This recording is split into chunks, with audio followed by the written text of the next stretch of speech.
Hi friends, வணக்கம். Welcome to தினப்படி சமையல். தினப்படி சமையல் சேனல் பிடிச்சிருந்துன்னா சப்ஸ்கிரைப் பண்ண மறந்துடாதீங்க. பக்கத்தில் இருக்கிற பெல் ஐக்கானை கிளிக் பண்ணி விடுங்க. இன்றைக்கி நம்ம பார்க்க போகிறது பிரண்டை துவையல். பிரண்டையில் ஏகப்பட்ட நல்ல விஷயங்கள் இருக்குங்க. வாய்வு தொல்லை வராமல் தடுக்கும். மூட்டு வலி இருக்கிறவங்களுக்கு இது ரொம்ப நல்ல மருந்து.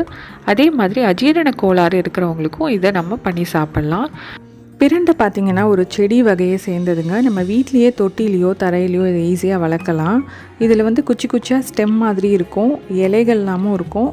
நீங்கள் முத்தின பிரண்டையை எடுத்திங்கன்னா இந்த பிரண்டையோட தோலெல்லாம் நீக்கிட்டு தான் சமைக்கணும்.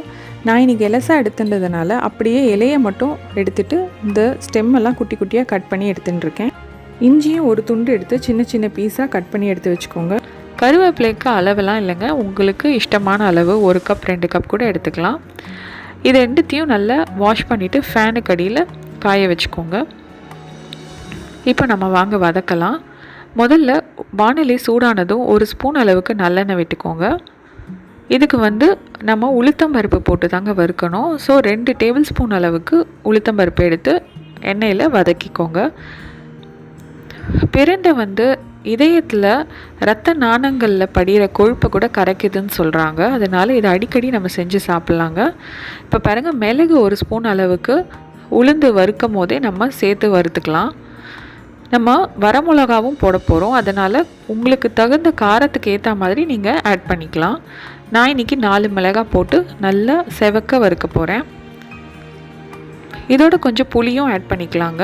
புளி ஆட் பண்ணுறதுனால நல்ல துவையல் உப்பு புளி காரமாக ரொம்ப நல்லாவே இருக்கும். இதையும் நல்லா வதக்கிக்கலாம்.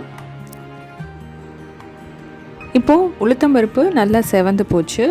இதை எடுத்து ஒரு பிளேட்டில் போட்டு ஆற வச்சுக்கலாம். இப்போது அதே வாணலியில் 1 ஸ்பூன் அளவுக்கு நல்லெண்ணெய் விட்டுக்கோங்க. அதில் நம்ம நறுக்கி வச்சுருக்கிற பிரண்டை துண்டும் இஞ்சி துண்டையும் போட்டு வதக்கிக்கலாம். பிரண்டை பார்த்திங்கன்னா டார்க் க்ரீனாகவும் கிடைக்குங்க. அப்போ அது ரொம்ப முத்தின பிரண்டை, அதனால் எலசா போட்டிங்கன்னா ரொம்ப நல்லாயிருக்கும். இல்லைன்னா கொஞ்சம் நாக்கெல்லாம் அரிக்குங்க. அதனால் எலசான பிரண்டையாக போட்டுக்கோங்க. இப்போ பாருங்கள், நல்லா வதங்கியாச்சு. கருவேப்பிலை பிரண்டை எல்லாமே சேர்த்து நம்ம வதக்கியாச்சு. லைட் ப்ரௌன் கலரில் வருது பாருங்கள். அந்த ஸ்டேஜில் ஸ்டாப் பண்ணிவிடுங்க.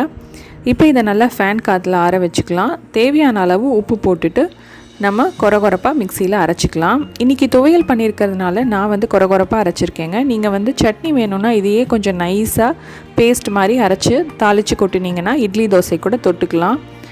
ரொம்பவே சத்தான சுவையான பிரண்டை துவையல் நீங்களும் வாரம் 2 முறை பண்ணி சாப்பிட்டு பயன்பெறணும்னு நான் நினைக்கிறேங்க. நீங்கள் இதை பண்ணி பார்த்துட்டு எப்படி இருக்குன்னு சொல்லுங்கள். தினப்படி சமையல் சேனல் பிடிச்சிருந்ததுன்னா சப்ஸ்கிரைப் பண்ண மறந்துடாதீங்க. பக்கத்தில் இருக்கிற பெல் ஐக்கானை கிளிக் பண்ணி விடுங்க. உங்கள் ஃப்ரெண்ட்ஸ்க்கு எல்லாம் ஷேர் பண்ணுங்கள். இன்னொரு இன்ட்ரெஸ்டிங் ரெசிபியோட நான் உங்களெல்லாம் சந்திக்கிறேன். அது வரைக்கும் டேக் கேர், பாய்.